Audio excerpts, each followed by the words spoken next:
Mike, can you hear me?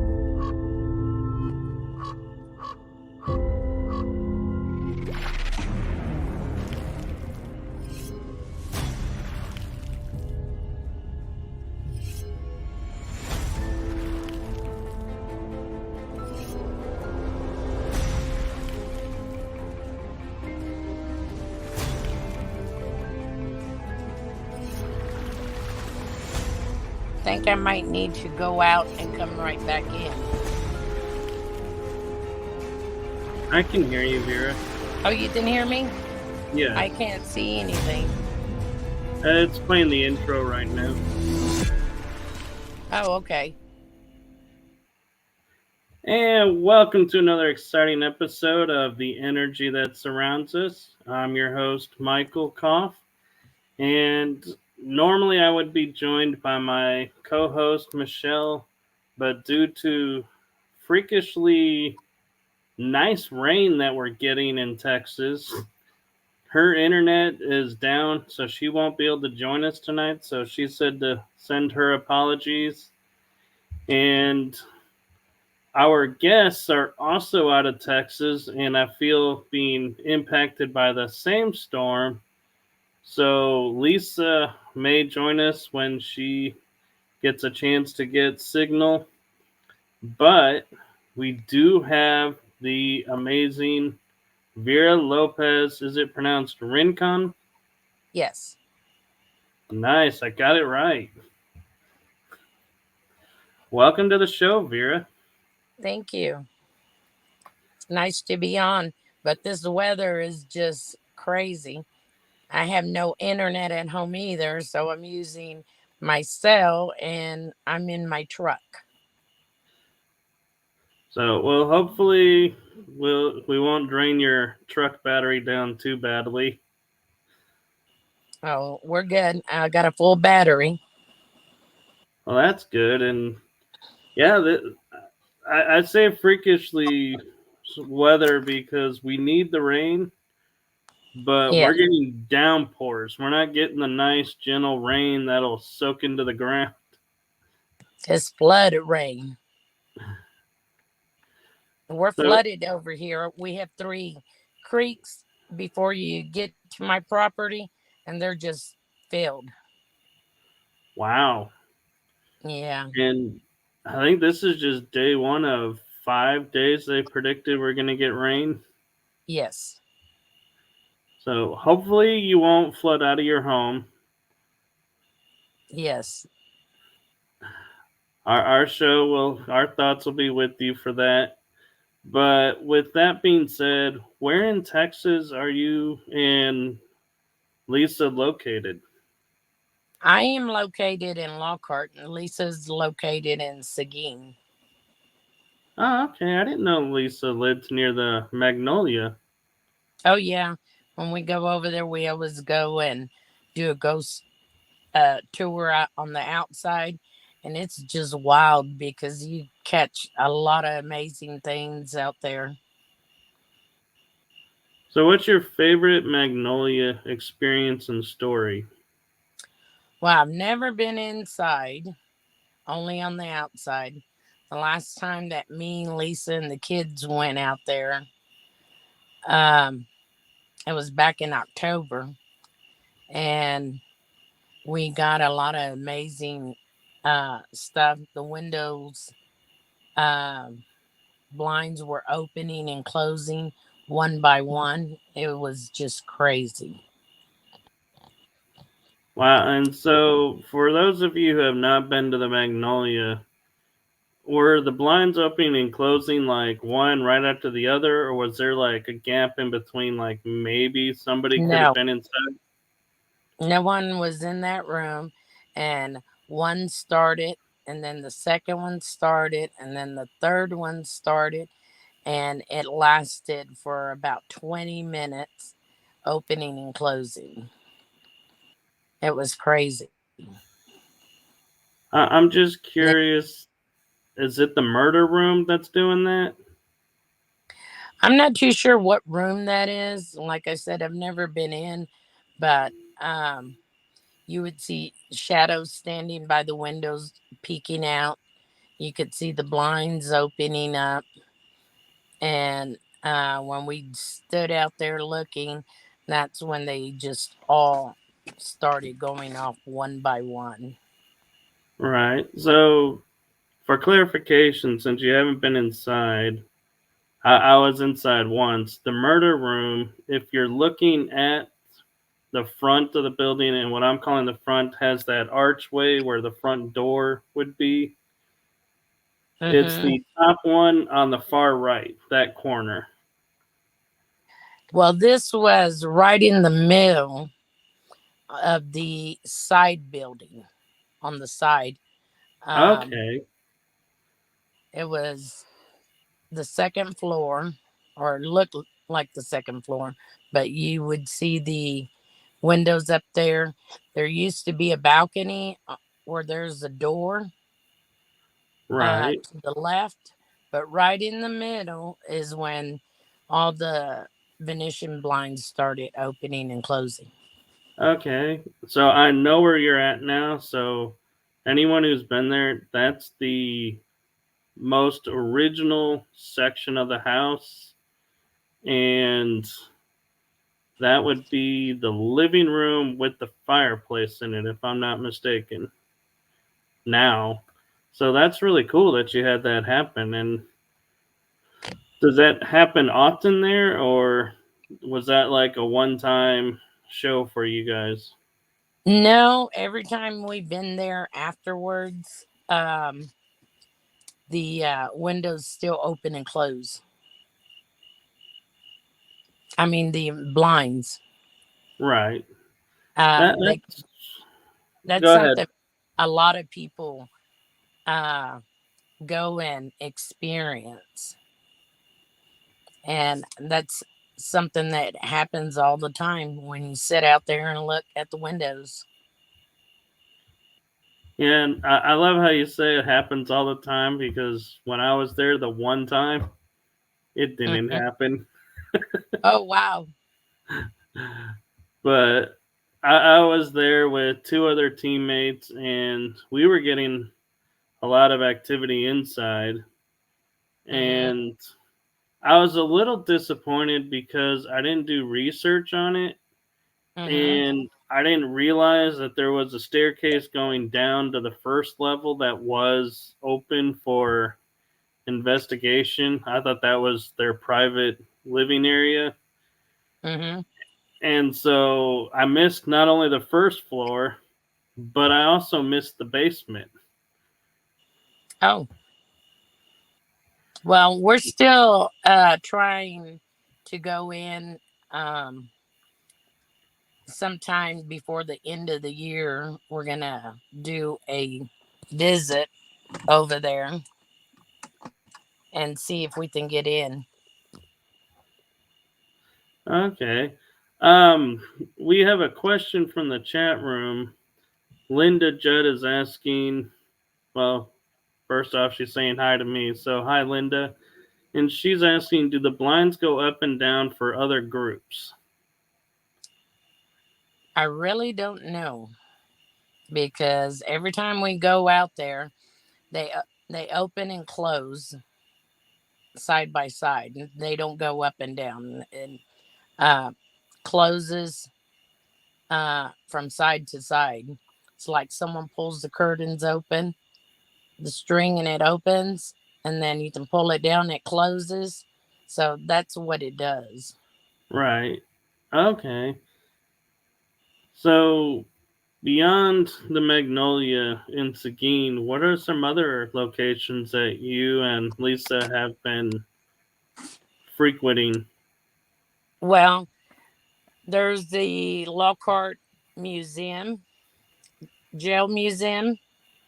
There's a lot of activity there as well. We've Really? gone over there and done a few investigations. The last time that I was there, my back was burning. I had 3 scratches on my back. Ooh. Lisa's grandson got bit, and I actually It, have a picture where you can see somebody's teeth on his hand. Oh wow! So it wasn't a like a bug bite or something. It was an actual bite. Yes, you didn't see the indentions of the teeth on his hand.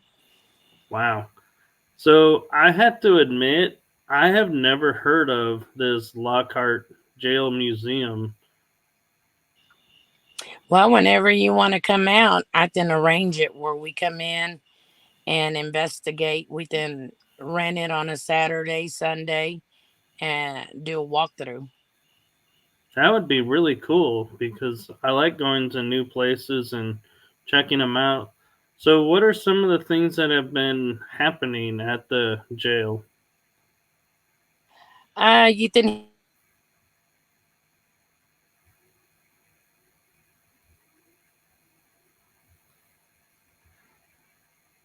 I think her phone froze.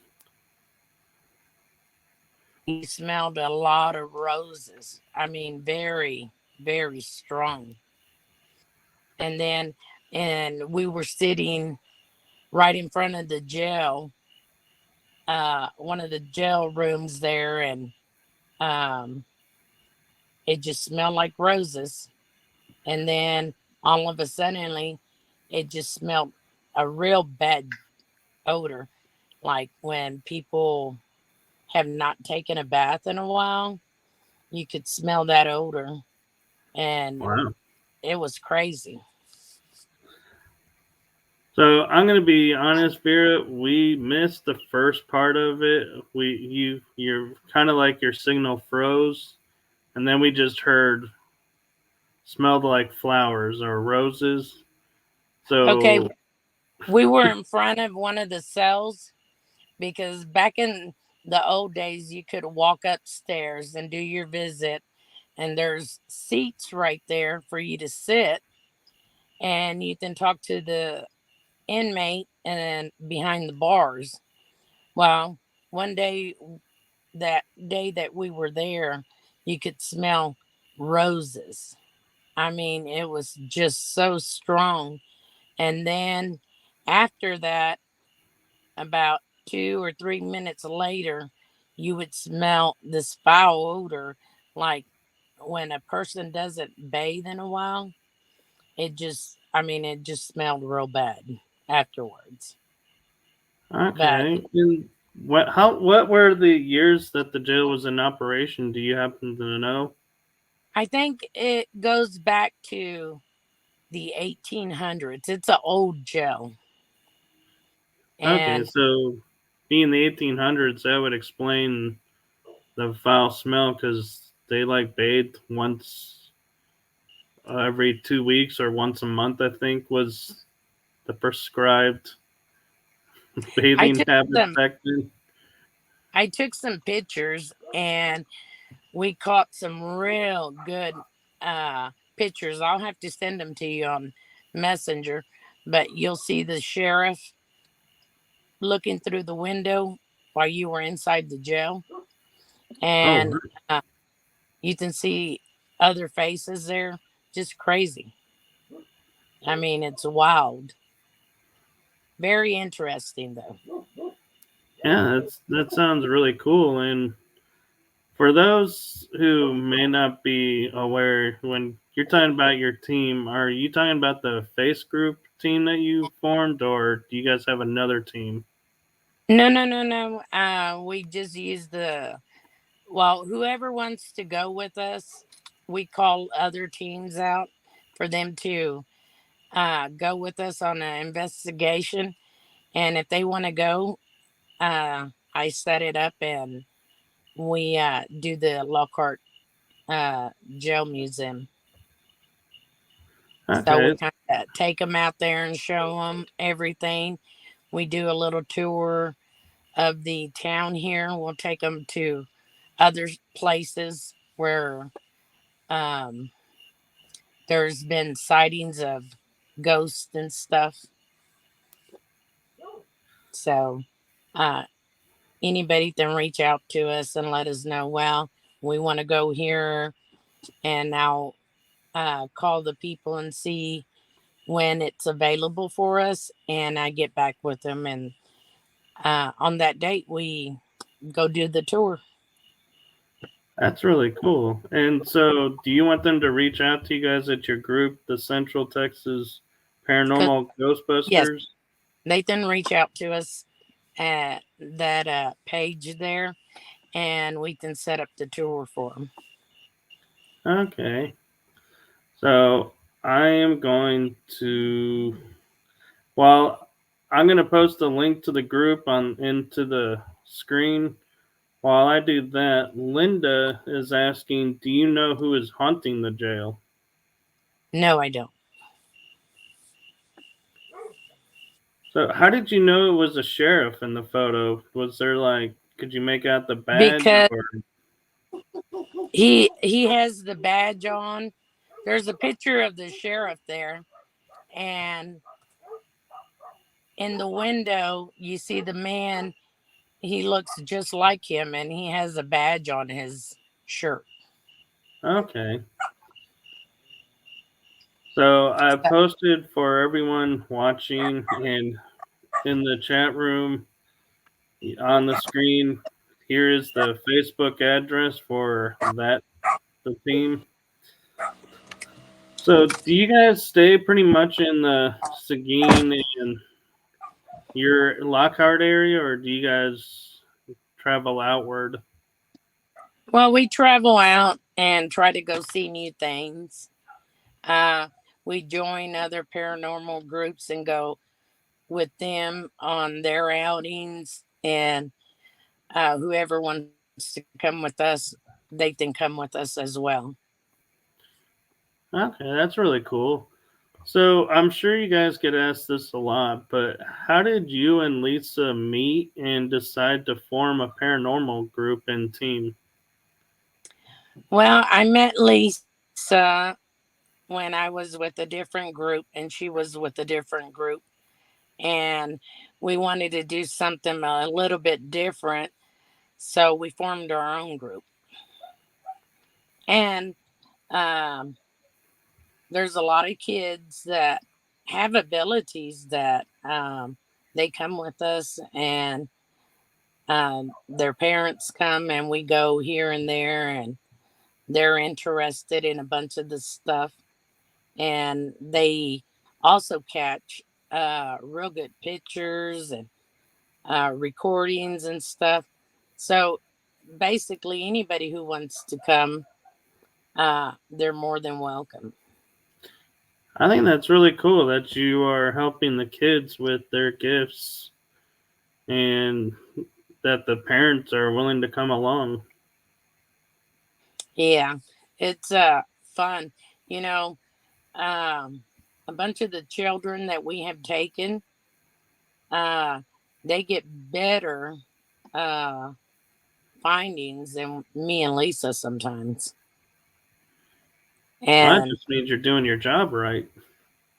so, uh, what's crazy is they'll tell us, "Look, there's somebody walking over there," and we look, and there's not nobody there, but they snap pictures, and later at the end of the investigation that we look at the pictures, and they catch a few uh, bodies walking here or there. You know, it's really wild, but they get some real good findings and recordings where you can hear somebody talking. That's really cool. And so what was the driving force of you guys deciding to bring in the kids? Was that one of the things that you guys had talked about and said, "Hey, we want to do that with the group," or did that kind of evolve on its own? Well, Lisa has two grandchildren that are that they see spirits and stuff. So when we were going with our group, uh, they always wanted to participate, but they said no because they were children. And that's when me and Lisa decided that we would form a different group, and any of the kids with abilities that wanted to come along and their parents were okay with it, we would take them or they could come with us. And That's pretty much why we actually formed that, because you know, that's our next generation coming forward and doing what everyone else is doing. I have to commend you guys for that because that's a really cool, not only aspect to notice, but to actually do something about that. And so I have to say I commend you both, and please let Lisa know if she doesn't end up making it on the episode that we are really admire what you guys are doing. Well, thank you. You know, we got to reach out to the next generation that will be doing what we're doing, haunting investigations here, there, and if they have abilities and they want to use them and go with us, that's good, because they'll be learning as they go. So I'm sure you get asked this a bit, but I'm just kind of curious because Lisa and I have talked on the side. I think probably a little bit more than I've talked with you, and she shared some of her gifts, and I won't disclose those because that's her story to share. But do you have gifts? Well, I sense when there's people around, and I take pictures, and in my pictures you'll see faces and stuff. That's really cool. So every time we go on an outing, I'm the one that takes the pictures. Lisa tells me where to record, and we'll do a recording, we'll catch something, but not all the time. But when I take all the pictures, I'm always catching something. So, have you ever had? I'm sorry if I keep saying so a lot. It's I'm starting to catch myself doing that more, so I apologize. But do you ever notice, like, you get an inkling to take a photo somewhere, and at the same time go, like, maybe to Lisa or one of the kids and go, "Hey, let's take a photo in this area," and you take your photos and see if you both catch the same thing? Yeah, we have done that, and with a couple of kids that we've taken, they've caught the same thing I've caught. So That's it's great validation. so, I would go and take the picture and move out the way, and someone else comes in and takes the picture. And when we look at our photos, we both caught the same thing. So when you take your photos, do you do like other investigators where you take like two, three, or four photos, or do you just take one and I go, always okay, take I always take two or three of the same thing. On the first one, I okay? may not get nothing. The second one, you'll see something, and the third one, you won't see something. But I always take three photos. I always have to say I do the same thing, and it always amazes me when it's like the middle photo is the one that catches something, and you're like, I really can't explain this because the first one you could say, oh, well, somebody was in the frame and then got out of the way. Same with the last one, but the middle, yeah, you can't argue that one and saying, oh, someone walked in frame because where are they on the first or the last photo? Mm-hmm. Yes. But when I take it, and then another person takes it and catches the same thing, it's crazy.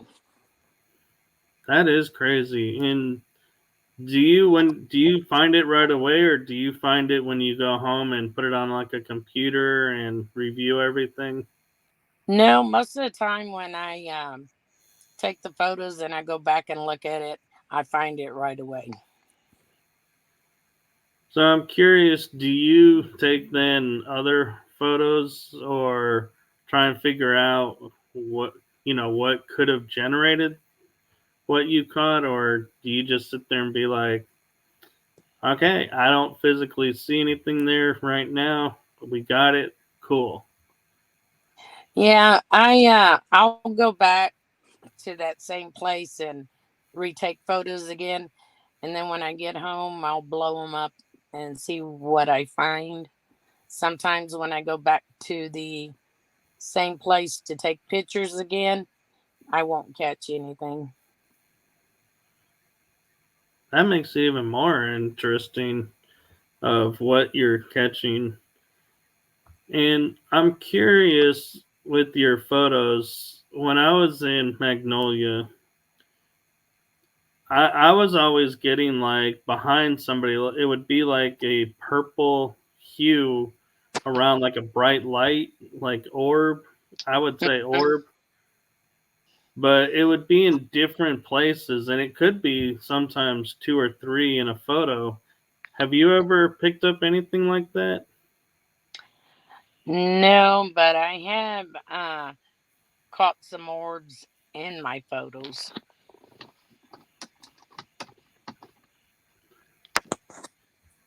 and What's they're your opinion on orbs? um I don't know really. I know they're there.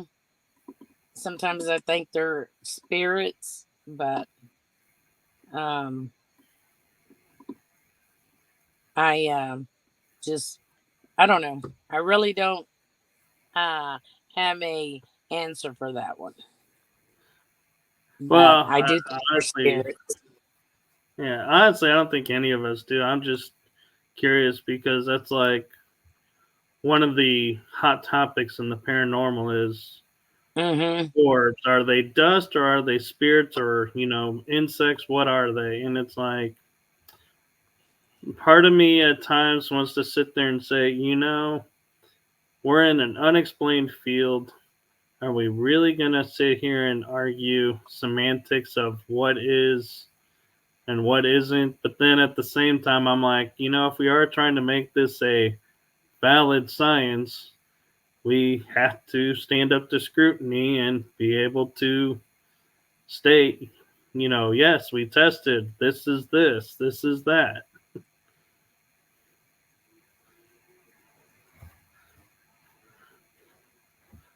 So, what are some places that you and you and Lisa have talked about wanting to get I to and lost just haven't you gotten to again. yet?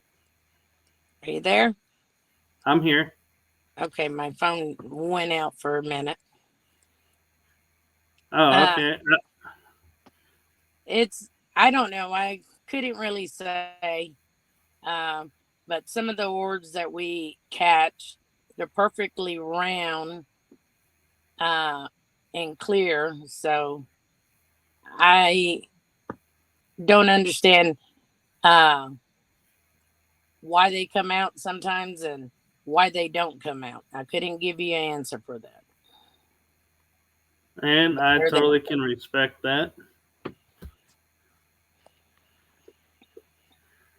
And so the next question I had asked when you were saying I was lagging was, is there a place that you and or Lisa have sit there and said, hey, we really need to get to this spot, but we just can't do it right now?